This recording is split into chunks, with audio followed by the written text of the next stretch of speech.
Hello, everyone. Welcome back for your daily dose of serotonin. This is part 28 of Lost in Orbit titled Peanut Gallery. Please don't mind today's vocals because I am catching a bit of a cold, but yeah, the show must go on. So, without further ado, enjoy!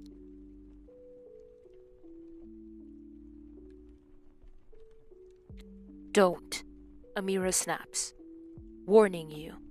Static surges through your chest. Hot. Enough to force the muscles in your legs upright.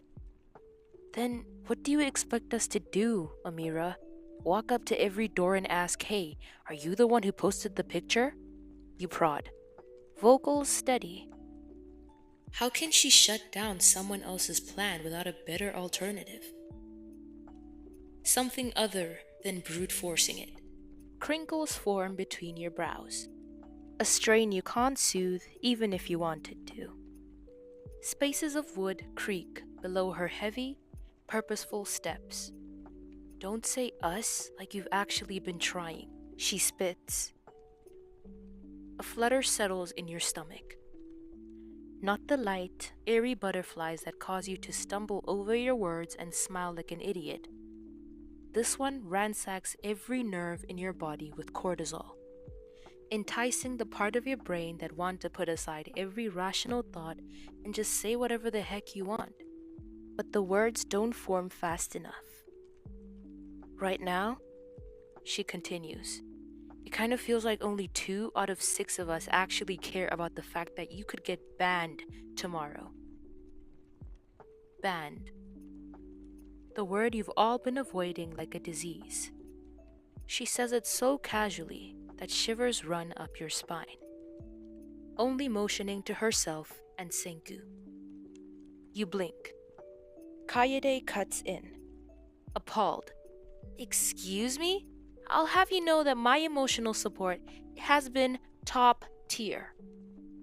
This isn't Amira worrying about some weak spots in the plan. It's frustration targeted towards you. But why? What do you want me to do? You shrug.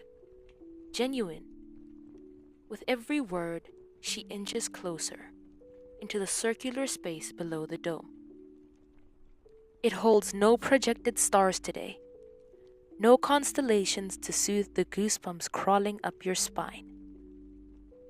Stinging midday rays still reach you, highlighting the raised peach fuzz on your skin, the heavy shine garnishing your very eyelids, your own window-shaped spotlight, with an audience to compliment. The vein on her forehead starts coming into view. I don't know, brainstorm, think, say something, literally anything, she insists. You swallow, clearing the thick buildup at the back of your throat. You have one bad day, and suddenly you don't care? When she was pushing you away, making you feel like another problem she didn't want to deal with, there was no doubt in your mind that she cared. Not for a second. Even now, through her lack of consideration, you know she cares. So why can't she spare you that same grace? You scoff. You don't get to tell me how to feel after giving me the cold shoulder for 24 hours, you defend, pointing at her. So excuse me, Miss Righteous, for not wanting to jump into damage control mode after finding out my whole life is falling apart 3 hours ago. You say that like this is new, Amira fires back. Whenever something goes wrong, we plan, talk, find a way to fix it together. A slow shake of your head. There's no fixing this, you say, quieter, feeling as the energy drains out of you. As much as I've grown to dislike this place, they're the only reason I can live the easy life I do. You continue. Nova covers my accommodation back home. Your fingers curl slightly. Images of the cozy apartment you'd still like to call home filling your vision. They fund my textbooks, the train I use every morning. As still as ever, she just blinks, with that furrowed brow expression still on her face. That should be your reason to do something. For a second, you just stare at her. Then a short, breathless laugh slips out. This passive give-up attitude, she shrugs, pointing at you from head to toe, isn't gonna help you keep all of that. Give up attitude? Your head snaps up. Do you have any idea what it's like? You shoot back, sharper voice cracking at the edges. I know for a fact, if something like this happened to you, you wouldn't even want to leave your room. Hell, a squabble with Kaede was enough for her to reel back. So, just imagine, eyes digging into every atom of your skin like you're some exhibit behind glass. Your chest heaves. Everything you've worked for being watered down to cheating. How would you explain that to everyone back home? How would any workplace want to hire you after that?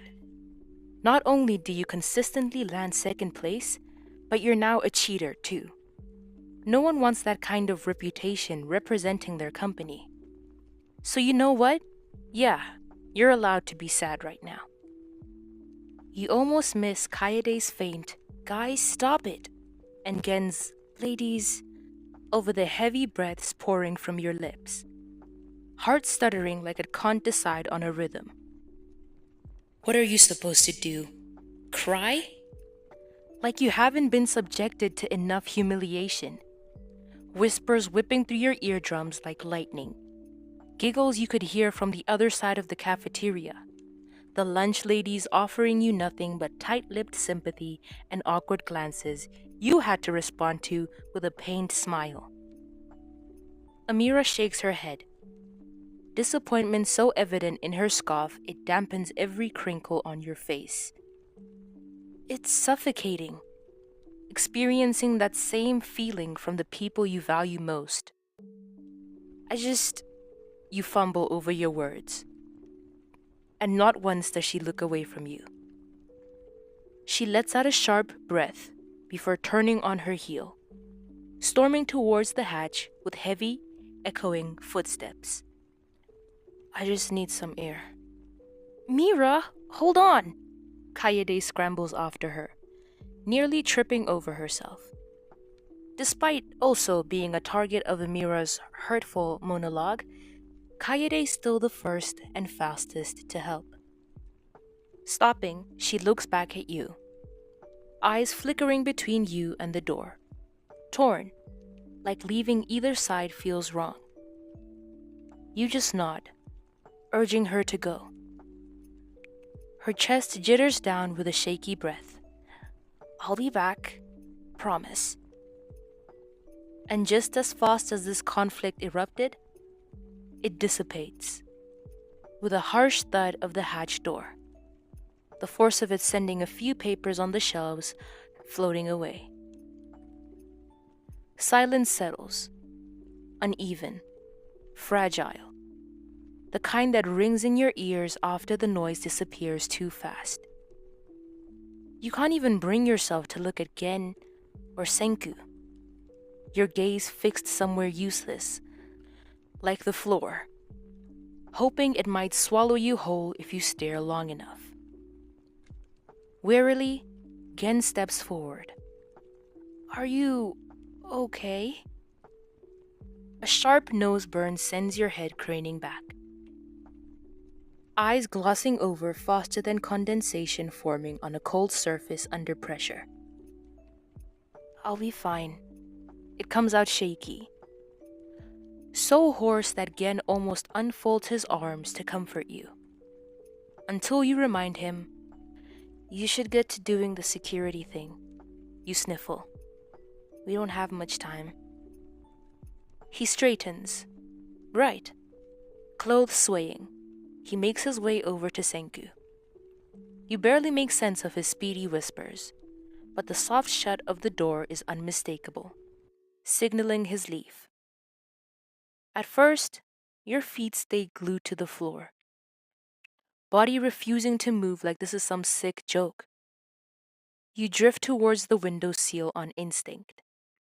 Pulling yourself up, you tuck your knees close to your chest, arms wrapping around them tight. Like holding yourself together physically might stop everything else from slipping. The glass is cool against your shoulder when you lean into it. For a second, just one, you think you've got it under control. Then your head drops forward, and the tears come, full, unrelenting despite your desperate attempts at wiping them away. Not once do you forget Senku's presence, and the soft roll of squeaky wheels approaching only amplifies that.